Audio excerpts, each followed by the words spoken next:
Bonsoir à tous, très heureux de vous retrouver pour votre magazine d'actualité à la source. Au sommaire aujourd'hui, la France et les États-Unis touchés par des attentats terroristes. Nous entendrons l'évêque de Versailles en France et l'évêque d'Orlando aux États-Unis. C'est dans leur diocèse que les drames ont eu lieu. Ils s'associent à la douleur des victimes et appellent les fidèles à prier. L'Église orthodoxe russe a renoncé hier à participer au concile historique pan-orthodoxe qui se tient à la fin du mois. Nous entendrons 2 représentants d'Église orthodoxe sur cette décision. Après l'annonce par le gouvernement français sur sa volonté d'encadrer les écoles hors contrat, parents et professeurs s'inquiètent pour la liberté d'enseignement.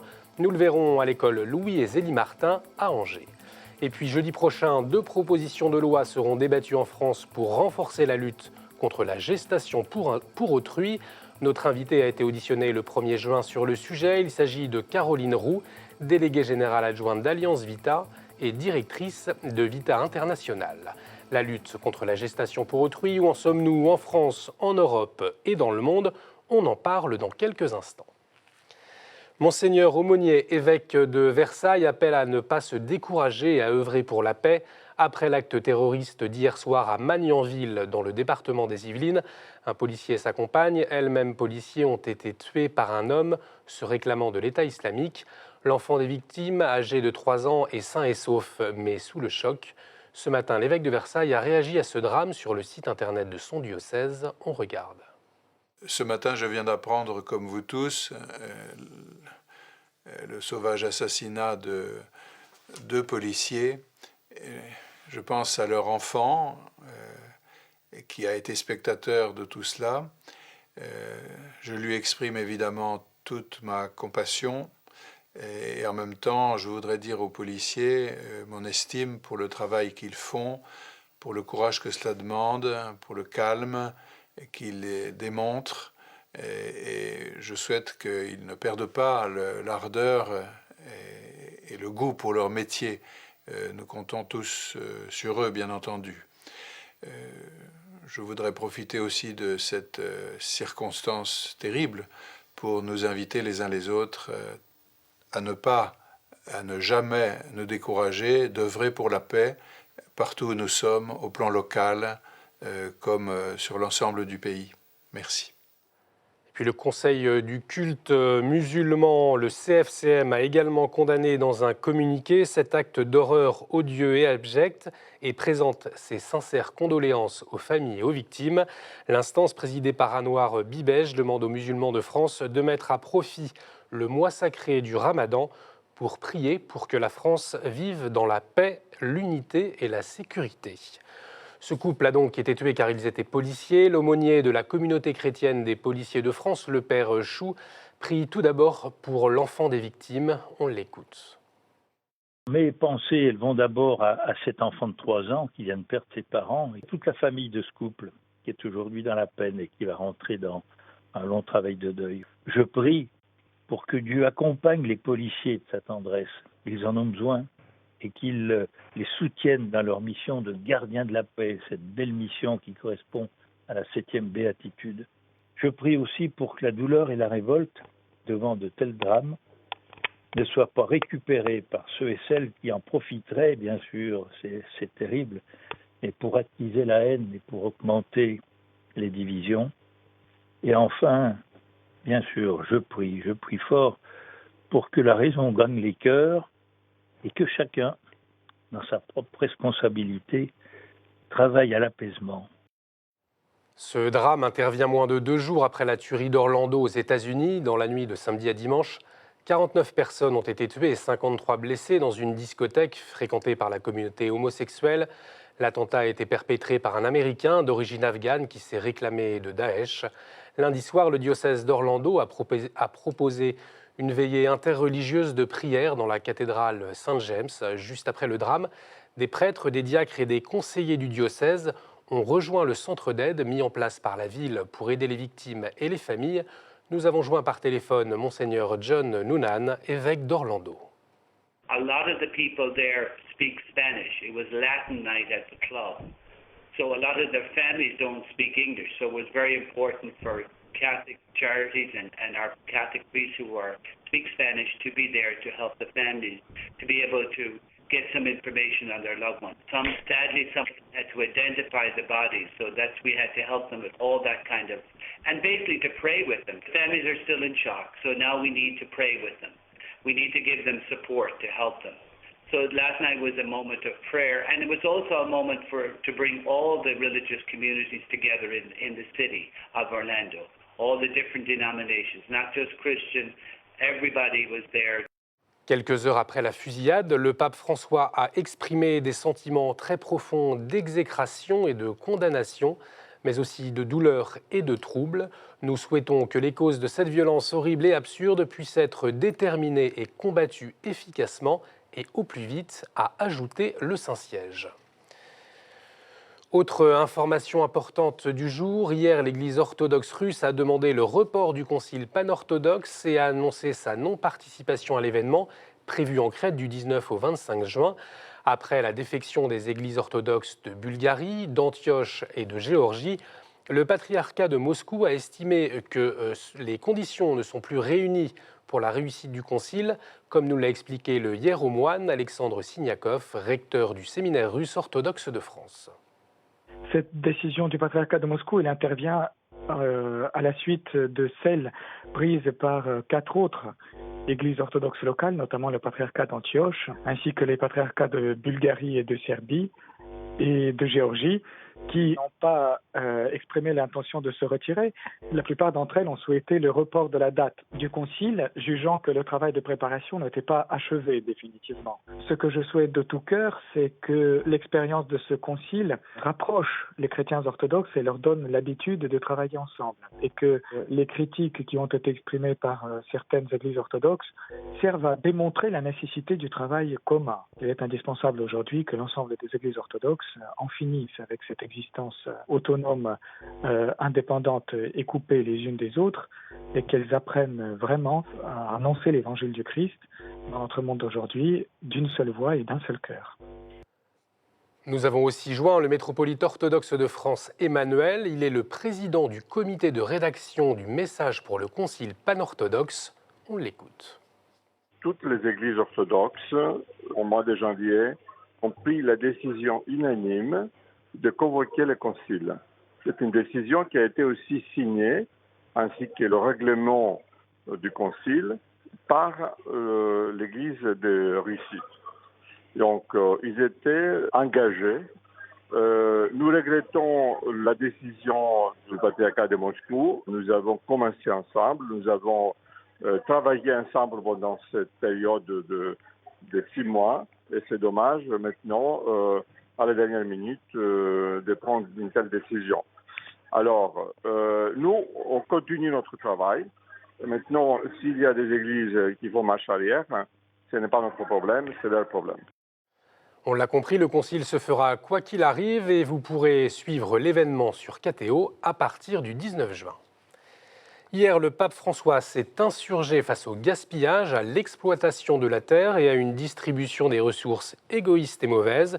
Des paroles prononcées lors d'un discours au siège du PAM, le Programme alimentaire mondial basé à Rome.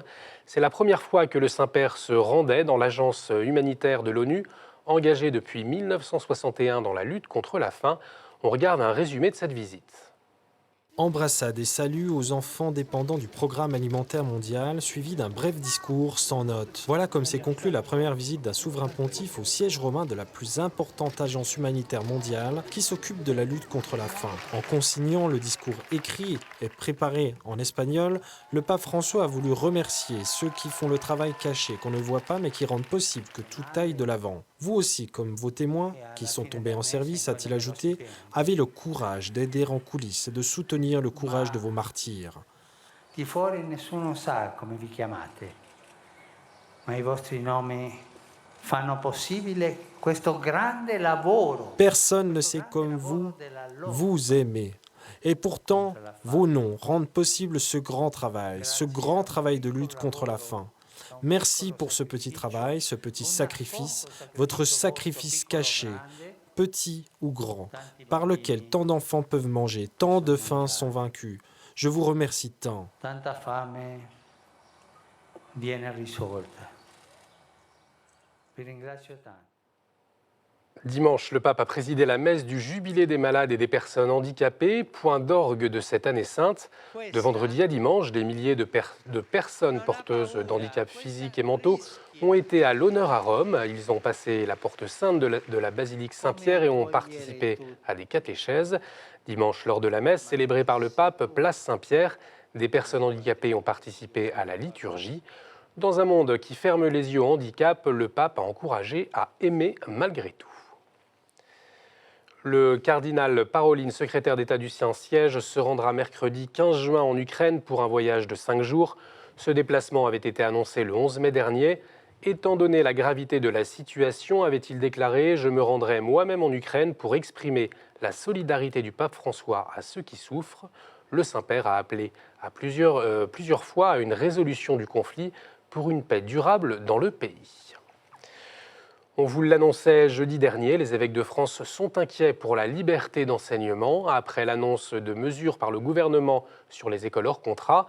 Leur ouverture sera plus sévèrement contrôlée en France. Notre journaliste Rémi Pem a rencontré des parents et des professeurs de l'école hors contrat Louis et Zélie Martin à Angers. Ambiance studieuse ce matin, c'est l'heure du contrôle de mathématiques. Les 16 élèves de CM1 de l'école Louis et Zélie Martin à Angers sont très concentrés. Les mathématiques sont, avec le français, les matières sur lesquelles reposent les programmes éducatifs de l'école.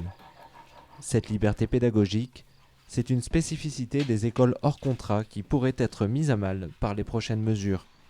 Nous avons la liberté de travailler plus profondément et de ne pas passer trop de temps dans des matières annexes. Donc vraiment notre axe d'effort et notre axe essentiel, il porte sur le français et les mathématiques, qui sont la base en tous les cas en primaire. Si on n'a pas ça, c'est difficile d'aller au collège après.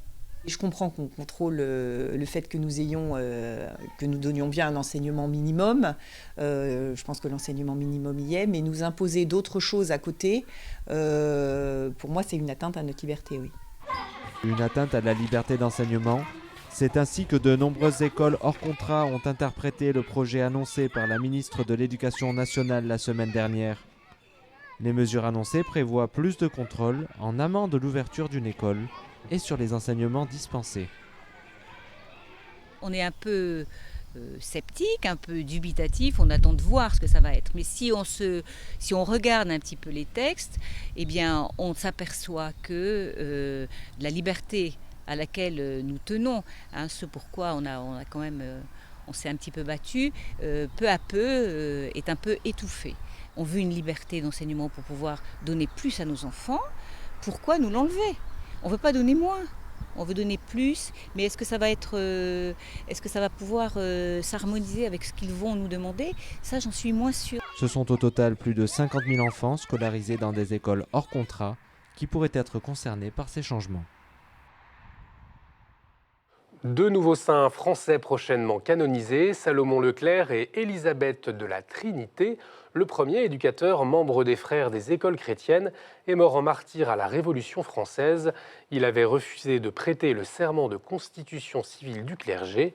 Élisabeth de la Trinité, carmélite française, avait voulu faire de sa vie une louange de gloire à Dieu. Morte à l'âge de 26 ans, elle développa une doctrine sur l'habitation de Dieu dans la personne humaine. La date de leur canonisation sera annoncée lundi prochain par le pape. Monseigneur Bertrand Lacombe a été ordonné évêque auxiliaire de Bordeaux dimanche dernier en la cathédrale Saint-André de Bordeaux, entouré par des centaines de fidèles. Après l'imposition des mains du cardinal Ricard, l'archevêque de Bordeaux, Monseigneur Lacombe a reçu l'anneau, la mitre et la crosse. Il succède à Monseigneur Donien, devenu évêque de Quimper. Il aura pour mission de seconder le cardinal Ricard, notamment dans la mission de formation des disciples missionnaires. Et on poursuit notre édition avec notre chronique Vue de Rome. Cette semaine, les conseils du Vatican pour l'insertion des mouvements charismatiques pour les églises locales.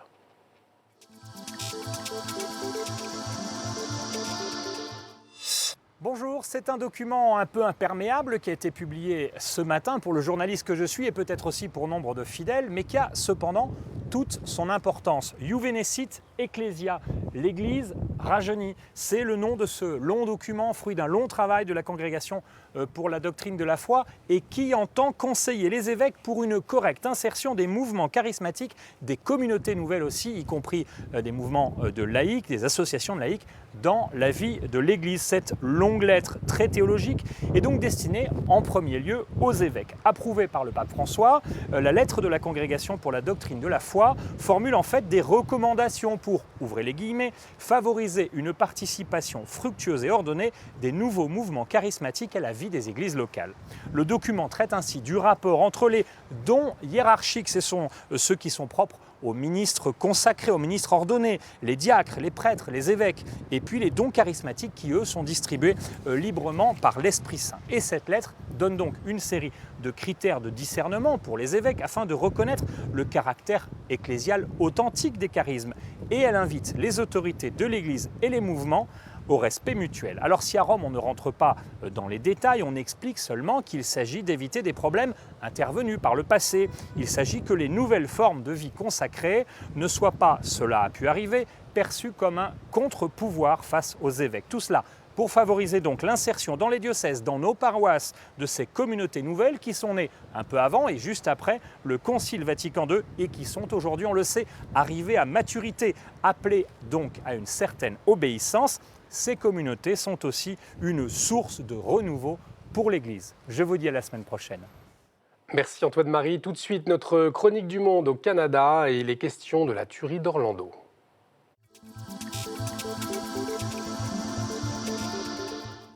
Bonjour, alors partout à travers le monde, nous avons été témoins de cette terrible tragédie, la plus grande tuerie de masse aux États-Unis. Qui s'est déroulé à Orlando, 49 personnes victimes d'un tireur fou qui se réclame de l'État islamique. Donc, peu après, évidemment, les personnalités du monde politique se sont exprimées rapidement pour dénoncer le tout. L'Église catholique a aussi fait des gestes, alors tant le pape François que la conférence épiscopale américaine, que l'évêque local, l'archevêque Noonan, se sont exprimés. Fait étonnant, aucun d'entre eux ont nommé les personnes homosexuelles qui étaient ciblées délibérément par le tueur lors de cette nuit. À Québec, quand on a vu tout cela, on s'est dit, bon, il faut mentionner que des personnes homosexuelles étaient vraiment des victimes, des blessés, des personnes tuées. L'archevêque de Chicago, Blaise Cupich, s'est exprimé de cette façon-là. Aux États-Unis, c'est environ 5 évêques qui ont nommé explicitement les personnes homosexuelles. Donc, je vous invite à aller voir sur les réseaux sociaux du cardinal Lacroix pour voir son message. À Québec, nous avons choisi de faire une messe en solidarité avec les victimes de cette tuerie et particulièrement les personnes homosexuelles et leurs familles qui sont durement éprouvés par cet attentat. À travers le monde, il y aura sûrement d'autres initiatives qui vont souligner la chose. On sait, le lundi soir, il y a eu une vigile du côté d'Orlando. Alors, prions ensemble pour que, à travers cette terrible tragédie, puisse naître encore plus de solidarité entre nous et un dialogue avec les personnes homosexuelles qui, oui, sont frappées par cet événement macabre. Merci Jasmin. Tout de suite, c'est notre dossier.